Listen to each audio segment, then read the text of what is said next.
مجھے ایک مسئلہ ہے، میں جب بھی انٹرویو یا پیپر دینے جاؤں تو مجھے ٹینشن کی وجہ سے پیشاب آ جاتا ہے۔ ماشاءاللہ، بہت اچھا سوال ہے۔ میرے محترم بھائی اور بہنوں، آپ کوئی بھی اچھا کام کرنے لگو، کوئی بھی اچھا کام کرنے لگو تو سب سے پہلے اللہ کی مدد لو۔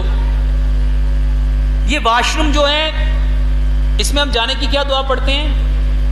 اللہم انی اعوذ بک من الخبث والخبائث۔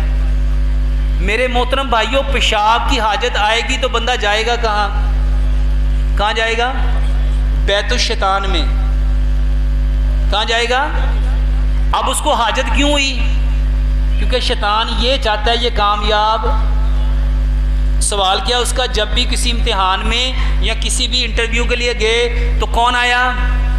سب سے پہلے جو کام آپ نے کرنا ہے، تعوذ پڑھو۔ کیا پڑھو؟ آپ کو حاجت محسوس ہو رہی ہے، تعوذ پڑھو، اور 3 بار اعوذ باللہ من الشیطان الرجیم پڑھ کے اپنے الٹے کندھے پہ کرو۔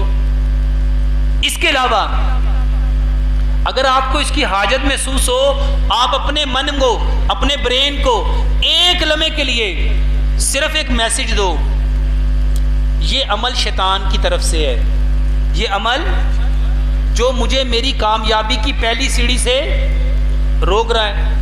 ایک لمحے کے لیے، 2 لمحے کے لیے، 3 لمحے کے لیے جب یہ پیغام دو گے، اور ہمیں کس کی پناہ میں آنا ہے؟ ہمیں کس کے قریب ہونا ہے؟ تو آپ اپنے رب سے دعا کرو۔ تقدیر کو اگر کوئی چیز بدل سکتی ہے تو وہ کیا ہے؟